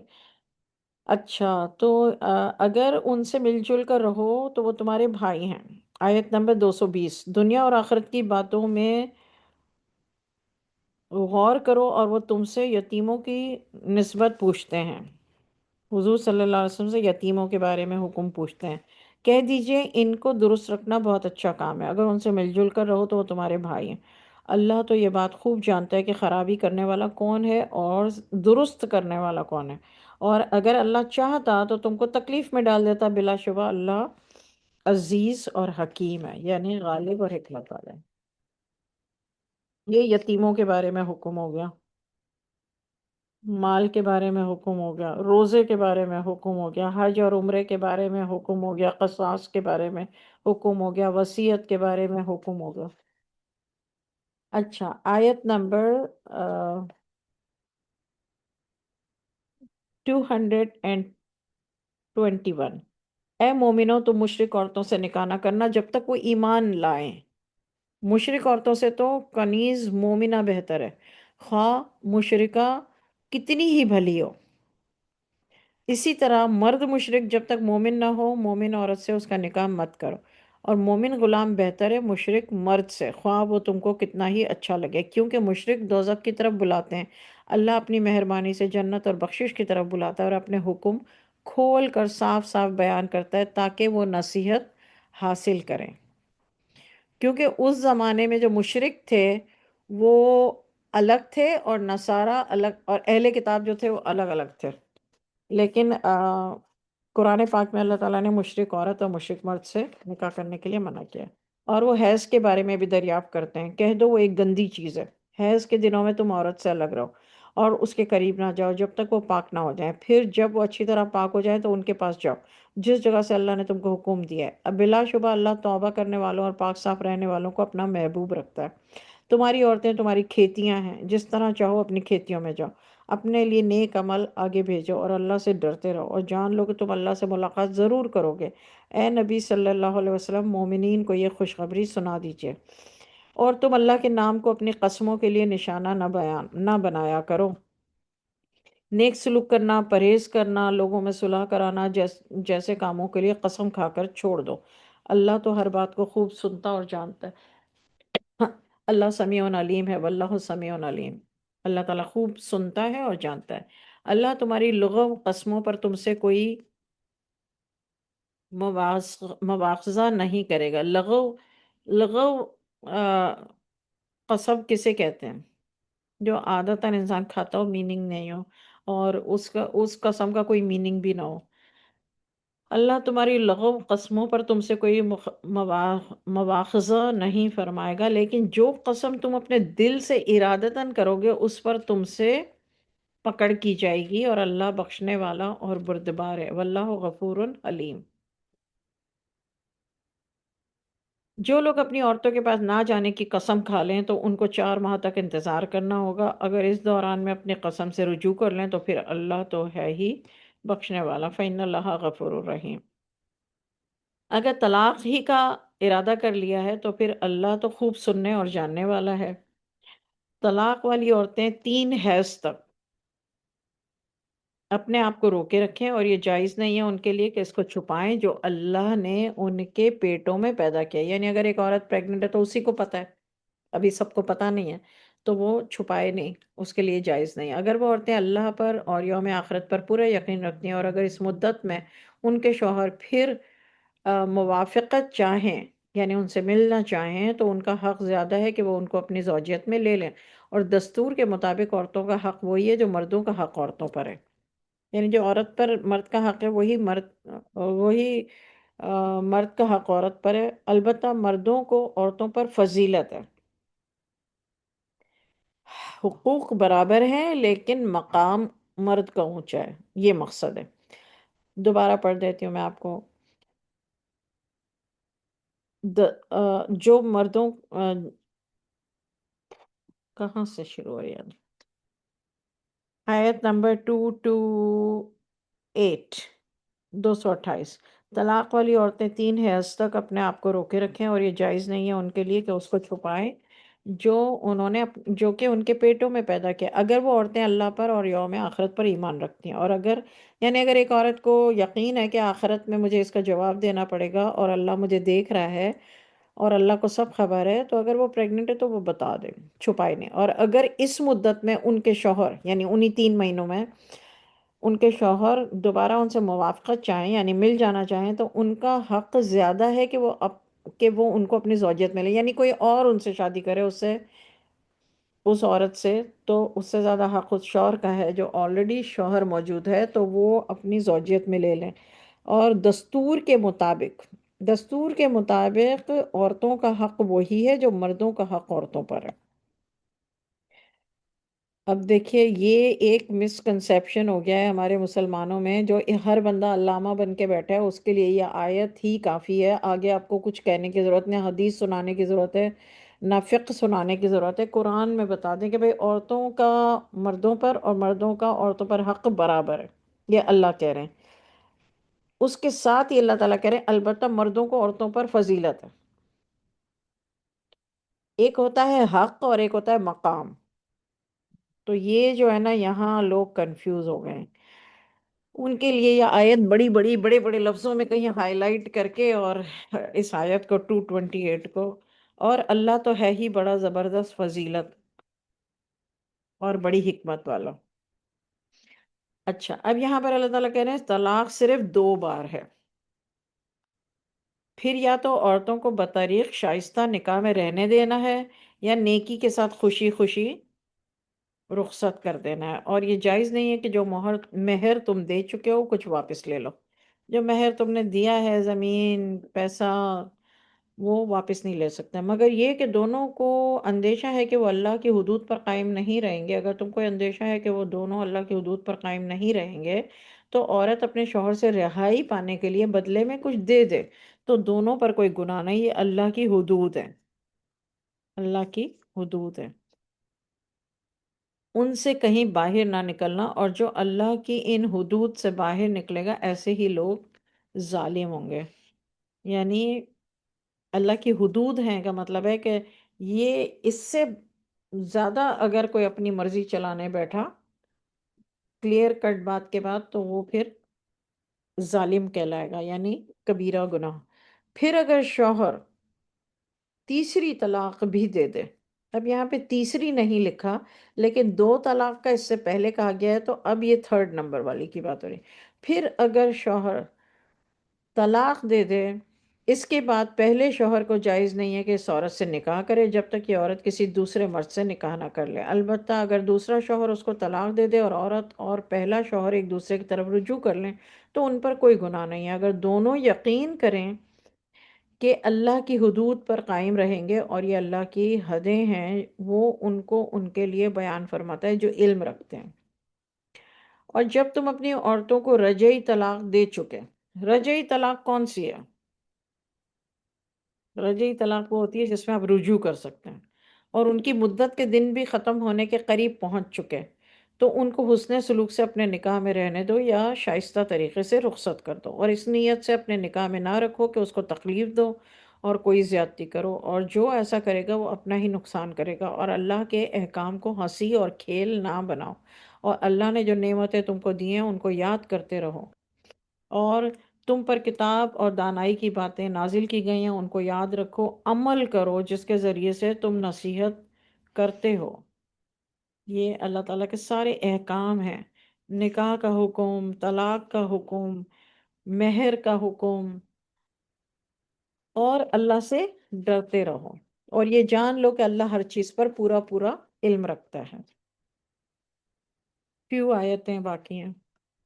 اوکے، اور جب تم اپنی عورتوں کو طلاق دے چکو، ان کی عدت کے روز پورے ہو جائیں تو ان کو دوسرے شوہروں سے نکاح کرنے سے نہ روکا کرو جبکہ وہ آپس میں جائزی طور پر راضی ہو جائیں، اس حکم سے ان کو نصیحت کی جاتی ہے۔ جو اللہ اور روز آخرت پر پورا پورا یقین رکھتا ہے، یہ تمہاری روح کا تزکیہ ہے،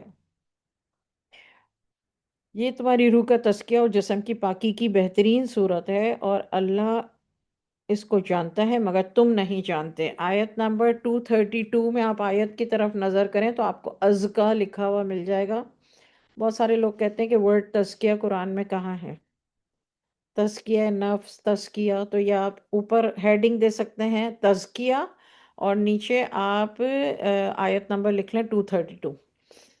اور مائیں اپنے بچوں کو پوری 2 سال تک دودھ پلائیں، یہ حکم ان کے لیے جو پوری مدت تک دودھ پلاتی ہیں، اور دودھ پلانے والی ماں کا کھانا کپڑا دستور کے مطابق باپ کے ذمہ ہے، کسی کو بھی اس کی طاقت سے زیادہ تکلیف نہیں دی جاتی، نہ تو ماں کو اس کے بچے کے سبب نقصان پہنچایا جائے اور نہ باپ کو اس کی اولاد کے سبب نقصان پہنچایا جائے، اور اسی طرح نان نفقے کی وارث پر یہ ذمہ داری ہے اگر دونوں ماں باپ آپس کی مرضی اور مشورے سے بچے کا دودھ چھڑانا چاہیں تو ان پر کوئی گناہ نہیں ہے۔ میاں بیوی مل کے مشورے سے دودھ چھڑانا چاہیں 2 سال سے پہلے تو ان پر کوئی گناہ نہیں ہے، اگر تم اپنی اولاد کو دودھ پلوانا چاہتے ہو تو اس میں بھی کوئی گناہ نہیں، بشرطے کہ دودھ پلانے والیوں کو ان کا حق دستور کے مطابق دینا تسلیم کر لو، جو کچھ تم نے دینا طے کیا ہے، اور اللہ سے ڈرتے رہو اور جان لو کہ اللہ تمہارے اعمال کو خوب دیکھ رہا ہے۔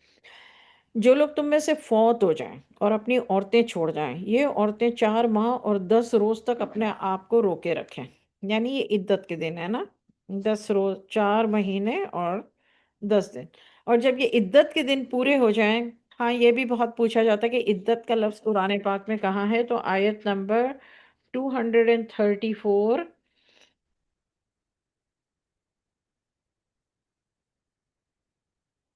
آیت نمبر 234، والذین یتوفون منکم ویذرون ازواجا یتربصن، یتربصن جو ہے یہ روکے رکھیں، بِأَنفُسِہِنَّ اپنے نفسوں کو، اربعۃ اشہر و عشرہ 4 مہینے 10 دن، فَإِذَا بَلَغْنَا اور جب یہ دن پورے ہو جائیں، اجلہن فلا جناح، یہ والے دن عدت کے دن، ٹھیک ہے، کہ عدت کا ذکر کہاں ہے قرآن پاک میں، یہ بھی پوچھا جاتا ہے اکثر۔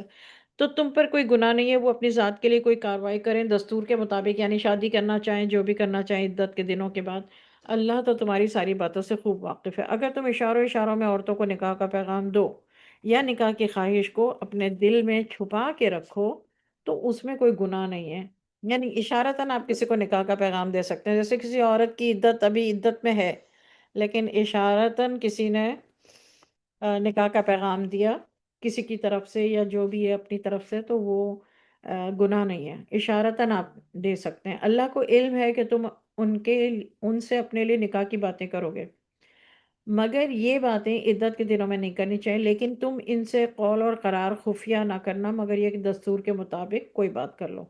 نکاح کا ارادہ ہرگز نہ کرنا جب تک عدت کے دن پورے نہ ہو جائیں، یہ یقین رکھو کہ اللہ خوب جانتا ہے جو تمہارے دلوں میں، اللہ سے بچتے رہو، اور یہ بھی معلوم رہے کہ اللہ تعالیٰ غفور حلیم ہے۔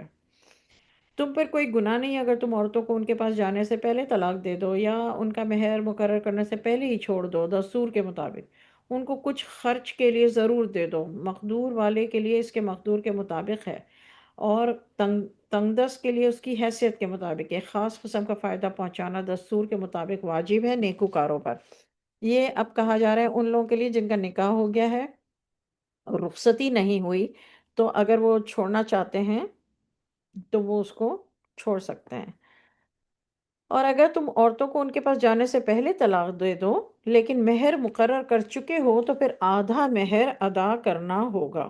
رخصتی نہیں ہوئی ہے لیکن مہر آپ نے طے کر لیا ہے، تو پھر آپ رخصتی سے پہلے اگر آپ چھوڑیں گے تو آپ کو آدھا مہر ادا کرنا ہوگا۔ ہاں، اگر عورتیں اپنا مہر بخش دیں یعنی معاف کر دیں، یا مرد جن کے ہاتھ میں عقد نکاح ہے اپنا حق چھوڑ دیں۔ اگر تم مرد ہی اپنا حق چھوڑ دو تو یہ بات پرہیزگاری کی ہے۔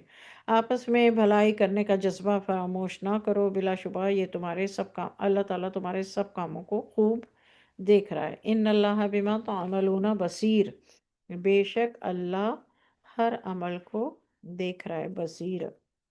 اے مسلمانوں، ساری نمازوں کو بڑی پابندی سے ادا کرو،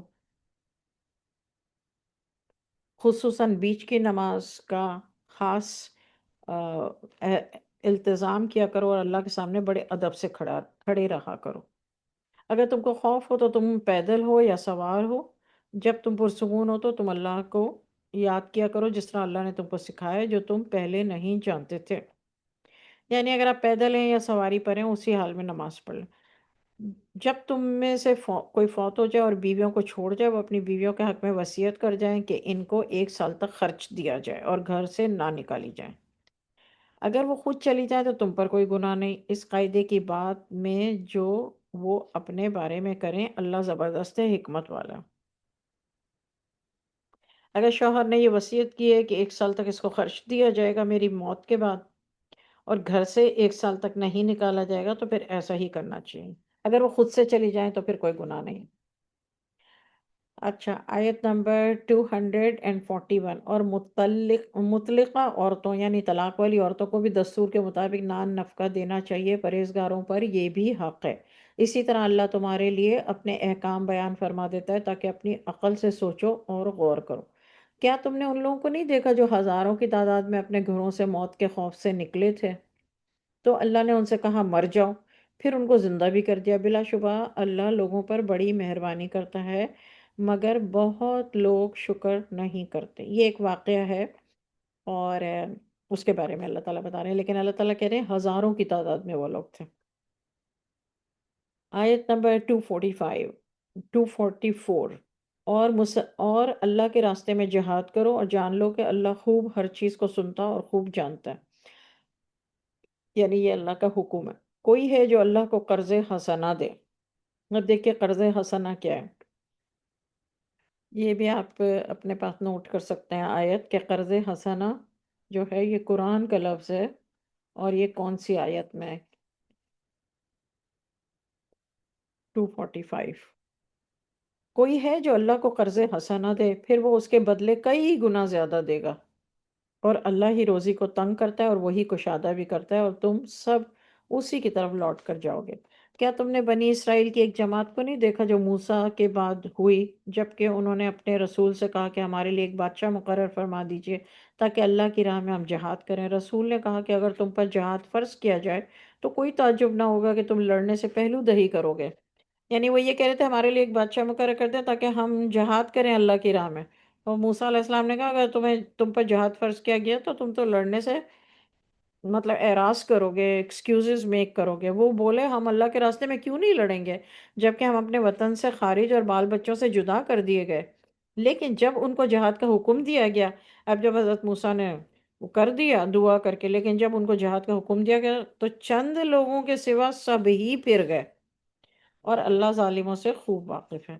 ان کے نبی نے ان سے کہا کہ اللہ نے تم پر طالوت کو بادشاہ مقرر فرمایا ہے۔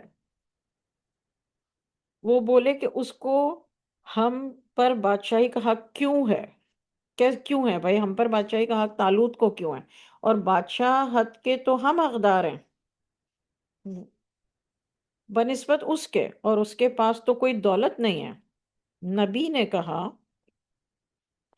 کہ اللہ نے اس کو تم پر فضیلت دی ہے۔ بھائی اللہ نے نبی بنایا ہے تو اب یہ کیا اللہ نے اس کو تم پر فضیلت دی اور اس کو بادشاہت کے لیے منتخب کیا ہے، اس کو علم بھی بہت سا عطا کیا ہے، اور تن اور توش سے خوب نوازا ہے، اور اللہ ہی جسے چاہتا ہے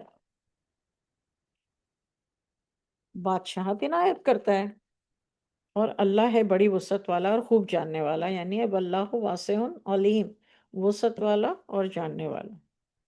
یہ جواب دیا نبی نے۔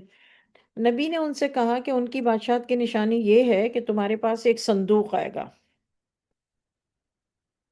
جسے فرشتے اٹھائے ہوئے ہوں گے، اس میں تمہارے رب کی طرف سے تسلی بخش چیز ہوگی، اور دیگر اشیاء بھی ہوں گی جو موسیٰ اور ہارون چھوڑ گئے تھے۔ تمہارے لیے یہ ایک بڑی نشانی ہے اگر تم یقین رکھتے ہو۔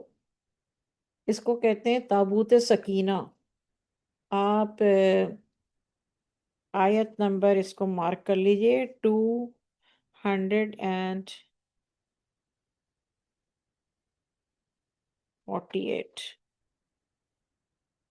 ہیڈنگ دے دیجئے یا سامنے لکھ لیجئے تابوت سکینہ۔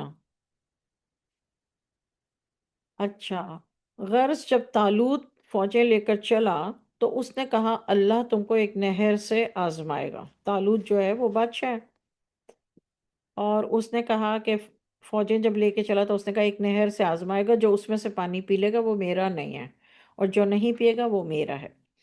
یعنی مگر کوئی ہاتھ سے چلو بھر پانی پی لے تو پھر خیر ہے۔ تو چند لوگوں کے سوا سب نے پانی پیٹ بھر کے پی لیا، اور جب طالوت اور اس کے ساتھی مومنین نہر کے پار ہو گئے تو وہ بولے کہ آج ہم میں جالوت اور اس کے لشکر سے مقابلہ کرنے کی طاقت نہیں ہے۔ جو یقین رکھتے تھے کہ اللہ کے سامنے حاضر ہونا ہے، وہ بولے کہ تھوڑی سی جماعت نے اللہ کی مہربانی سے بڑی جماعت پر فتح حاصل کی، اور اللہ صابرین کے ساتھ ہے۔ واللہ مع الصابرین، یعنی اللہ جو ہے وہ صبر کرنے والوں کے ساتھ ہوتا ہے۔ یعنی جنہوں نے زیادہ پانی پیٹ بھر کے پی لیا تھا وہ پھر نہیں لڑ سکے، ان میں طاقت نہیں رہی، انہوں نے لڑنے سے انکار کر دیا، اور ظاہر ہے انہوں نے بادشاہ کا حکم نہیں مانا، اور پھر چھوٹی سی جماعت رہ گئی، لیکن پھر بھی اس طالوت کی جماعت کو فتح ہوئی، اور اللہ تعالیٰ نے ان کو فتح دی۔ جب وہ لوگ جالوت اور اس کے لشکر کے مقابل میں آئے، یعنی اپوزٹ سائڈ جو تھی وہ جالوت تھا، جب وہ لوگ جالوت اور اس کے لشکر کے مقابلے میں آئے تو کہا کہ اے ہمارے رب، ہم پر تو صبر کے دھارے کھول دے، اور ہمیں لڑائی میں ثابت قدم رکھ، اور کافر کے لشکر پر فتح یاب فرما۔ تو طالوت کی فوج نے، یعنی جالوت کا جو لشکر تھا وہ کافروں کا تھا، طالوت کا جو تھا وہ مومنین کا تھا۔ طالوت کی فوج نے اللہ کے حکم سے جالوت کے لشکر کو شکست دی، اور حضرت داؤد علیہ السلام نے جالوت کو قتل کر ڈالا، اور اللہ نے ان کو بادشاہی دی اور دانائی بخشی، اور جو چاہا وہ سکھایا۔ حضرت داؤد علیہ السلام کا پہلی دفعہ ذکر آیا which is 251۔ اور اگر اللہ ایک دوسرے پر چڑھائی اور حملہ کرنے سے نہ روکتا رہتا تو ملک تباہ ہو جاتا، لیکن اللہ اہل عالم پر بڑا مہربان ہے۔ یہ اللہ کی آیتیں ہیں جو ہم تم کو سچائی کے ساتھ پڑھ کر سناتے ہیں، اور اے محمد بے شک تم رسولوں میں سے ہو، وما علینا الا البلاغ۔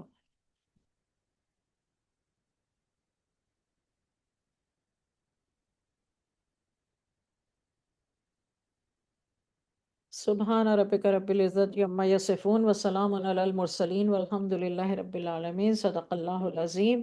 یا اللہ یا رحمان یا رحیم، اللہم صلی علی محمد وعلی آلہ وصحابہ وبارک وسلم علیہ۔ ربنا آتنا فی الدنیا حسنہ وفی الآخرۃ حسنہ وقنا عذاب النار، وقنا عذاب القبر، وقنا عذاب الحشر، وقنا عذاب جہنم، وقنا عذاب یوم القیامہ، وادخلنا الجنة مع الابرار، یا ستار یا غفار یا عزیز یا رب العالمین۔ ربنا ظلمنا انفسنا وان لم تغفر لنا وترحمنا لنکونن من الخاسرین۔ یا حی یا قیوم برحمتک استغیث۔